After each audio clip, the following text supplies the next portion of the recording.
Lo más impresionante, lo más estremecedor en el correr de estas últimas horas, lo ocurrido con la muerte del presidente de Irán y del ministro de Relaciones Exteriores. Aquí hay detalles. Las imágenes dan testimonio de la violencia del accidente. En las montañas, entre los árboles, esto es lo que quedó del helicóptero en el que viajaba el presidente iraní Ebrahim Raisi. El suelo del lugar está ennegrecido, resultado del incendio que destruyó la aeronave. Este lunes por la mañana, la televisión estatal confirmó la muerte del mandatario. Ebrahim Raisi, presidente de la República Islámica de Irán, murió como un mártir al servicio del pueblo iraní. Durante toda la jornada del domingo, los equipos de rescate avanzaron con dificultad en la zona del accidente, en unas condiciones meteorológicas terribles. A bordo del helicóptero iba también Hossein Amir Abdollahian, ministro de Asuntos Exteriores. Ambos viajaban a la frontera con Azerbaiyán para inaugurar una presa. En Mashhad, ciudad natal del presidente, cientos de fieles contuvieron la respiración y rezaron por el líder de 63 años. Al mismo tiempo, estallaban los fuegos artificiales. Hubo escenas de júbilo en algunos distritos de Teherán y también en la ciudad de Masha Amini, quien murió hace 2 años tras ser detenida por la policía moral por llevar el velo de forma incorrecta. El régimen de Ebrahim Raisi reprimió duramente la revuelta que le siguió. Según estipula la Constitución, tras el fallecimiento del presidente, se esperan nuevas elecciones en un plazo de 50 días. Muy bien, aquí vamos y arrancamos en esta conversación con nuestro invitado, el juez Alberto Milián. Doble agradecimiento porque sé que es una jornada complicada para él. Y quería que habláramos un poco, que nos diera su impresión del impacto de la muerte del presidente de Irán, de lo que puede haber alrededor de este asunto, de lo que se estima puedan ser las consecuencias y también el fallo, lo que anuncia este fiscal de la Corte Criminal Internacional con órdenes de arresto para el primer ministro de Israel y para los líderes del grupo terrorista Hamas. Un gusto tenerlo aquí. Para mí igualmente, Pedro. Muchas gracias por invitarme. Arrancamos por ese accidente, por ahora le pongo comillas delante y detrás, mientras no haya confirmación en que se estrella un helicóptero y muere el presidente de Irán y también su ministro de Relaciones Exteriores.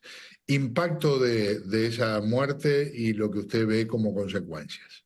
Bueno, primero que todo, no me ofende que estén diciendo los mismos iraníes que esto no es una conspiración. Ellos tienen esa tendencia a aprovechar todo este tipo de cosas para utilizarlo para propaganda, pero la realidad es que esos helicópteros eran antiguos. Esos helicópteros creo que fueron comprados durante la época del Shah, como muchos de los aviones que tiene las Fuerzas Armadas de Irán. Pero me parece que fue una gran irresponsabilidad montada. 2 figuras importantes, el ministro de Relaciones Exteriores y un hombre que ha sido muy importante para la represión. Vamos a no equivocarnos. Yo hoy por la tarde la Casa Blanca le dio el pésame a Irán. La realidad es que eso fue una bendición. Este hombre ha sido un verdugo, un asesino, un ejecutador, un individuo que ha estado reprimiendo desde la juventud cuando empezó, muy confiado de su relación con Ayatollah Khomeini y posiblemente responsable por mandar a fusilar a más de 5.000 personas, posiblemente llegue más alto el número, y mataron a todo el mundo, comunistas, socialistas, liberales, intelectuales. En resumidas cuentas, todos aquellos elementos que se habían opuesto a la dictadura del Shah cuando había una monarquía, este hombre fue un ejecutor. Desde el punto de vista político ha sido un fracaso. La economía está en situación muy desesperada en Irán. Es un individuo que no tiene muchos logros, es un individuo que estaba reprimiendo a los muchachos y las muchachas jóvenes que querían liberalizar esa sociedad comenzando en el año 21. Así que yo creo que para la humanidad fue una victoria. Me pido disculpas de no sonar muy cristiano, pero no puedo lamentar la muerte de un asesino.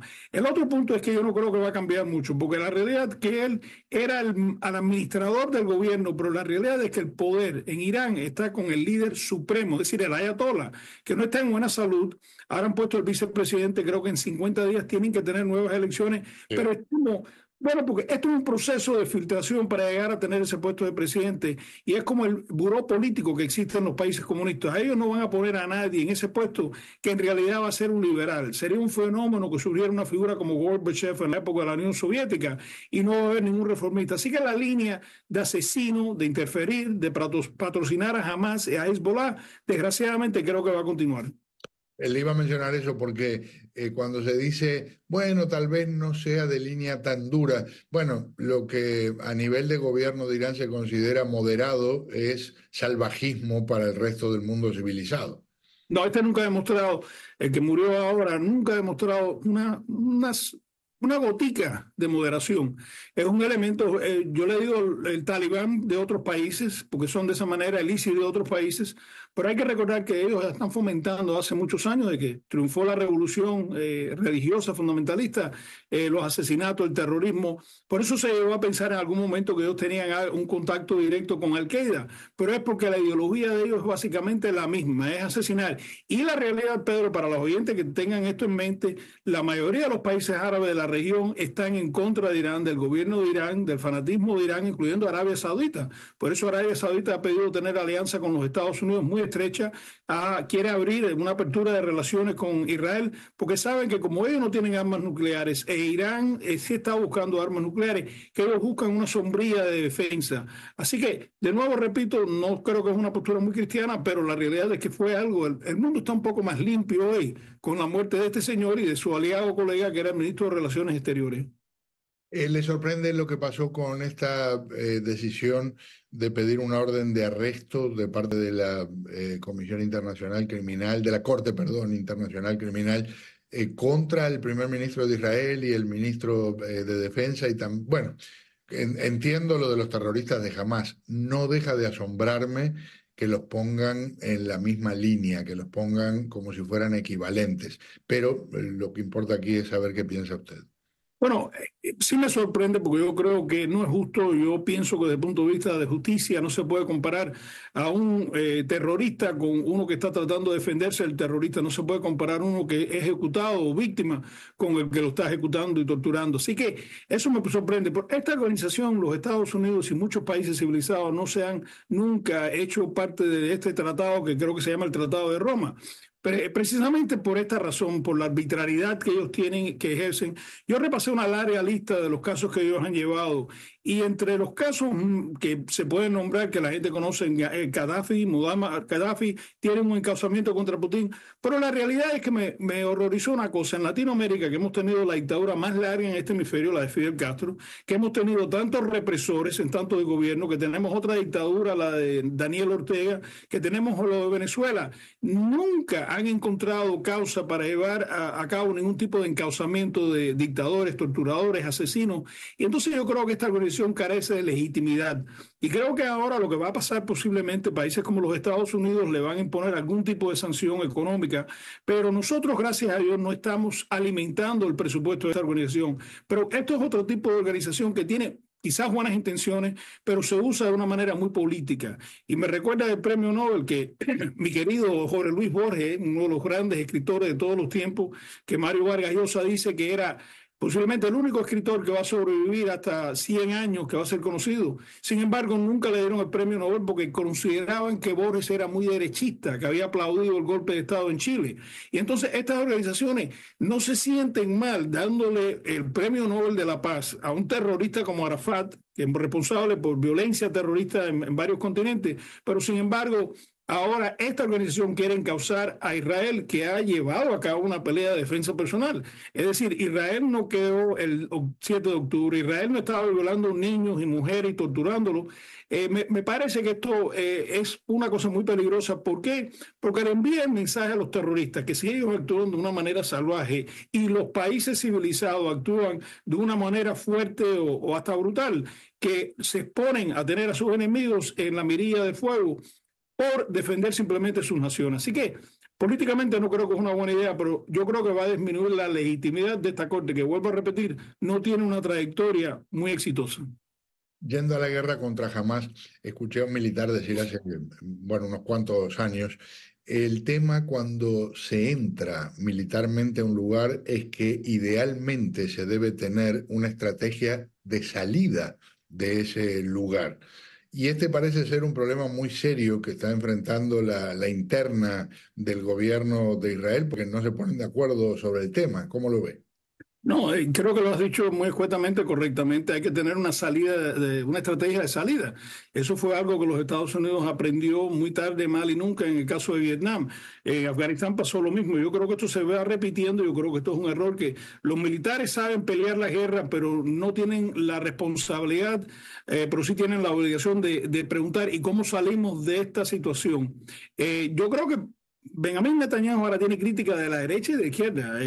Benny Gantz le ha dicho que si no desarrolla en 2 o 3 semanas un plan para una salida, y no solamente para una salida, para un post-gobierno, una estructura gubernamental en Gaza, porque él dice con razón, y para que sepan quién es Benny Gantz, no solamente que es un ministro ahora en el gabinete de guerra, este es un hombre sumamente preparado, fue jefe del Estado Mayor Conjunto en Israel, estudió en los Estados Unidos, no en una universidad civil, él estudió en el Colegio Superior del ejército americano, fue agregado militar en los Estados Unidos, así que creo que es un hombre sabio, bien preparado, pero a la misma vez otro general que fue el número 2 en la Fuerza de Defensa de Israel, que es de la izquierda, es decir, liberal, ha salido públicamente y ha criticado a Netanyahu por perpetuarse en el poder, por no tener una estrategia para la salida y por no saber cómo manejar una salida con un postgobierno, y él de izquierda está diciendo que se necesita la solución de 2 estados. ¿Por qué menciono estos dos generales? Primero porque son personas veteranos y muy experimentados, pero también creo que lo que le está pasando a Netanyahu se está quedando en el medio, pero se va a quedar sin aliados con la excepción de la derecha ortodoxa. Y eso es peligroso para Israel porque eso va a crear problemas internos. Hoy mismo hay protestas en Israel en contra de Netanyahu. Y yo creo que esto le va a permitir a los enemigos de Israel y a los enemigos de la democracia aplaudir lo que ha hecho Hamas, pero quizás dejar o permitir un vacío dentro de Gaza que por el momento se estima que el 40% de la estructura gubernamental de Gaza está controlada por Hamas. Netanyahu ha sido negligente en no haber anticipado el ataque del 7 de octubre, ha sido negligente en no preparar tener una estrategia para la posguerra y perpetuarse en el poder, que le está haciendo un daño extraordinario a la moral de Israel, pero también está alimentando a los enemigos de Israel. Es difícil la comparación en este caso con lo que quiero plantearle, pero cuando hablamos de la Segunda Guerra Mundial, estaban muy claros los objetivos. El nazismo debía ser eliminado, arrancado de raíz, y si era necesario arrasar con lo que se encontrara en el camino, no había dudas al respecto. Al mismo tiempo, cuando quedó esa Europa desmantelada, devastada y decenas de millones de personas muertas, se creó el llamado Plan Marshall, que lo planteó precisamente un general estadounidense y que llevó el equivalente a cientos de miles de millones de dólares de hoy a la reconstrucción de Europa. ¿Qué ve realista usted?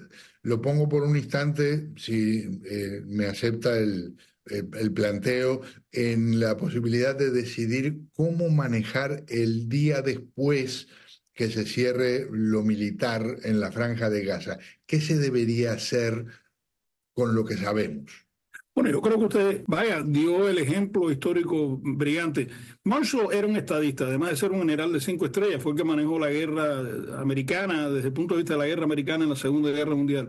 También hay que reconocer que hubo un desplome total en la historia de Europa después de la Segunda Guerra Mundial, algo que pudo haber pasado también en Japón, pero costó mucho dinero, primero es lo que usted está diciendo. Segundo, había la amenaza de la Unión Soviética, que Churchill dio la advertencia aquí en los Estados Unidos de lo que iba a ocurrir si los Estados Unidos no intervenían.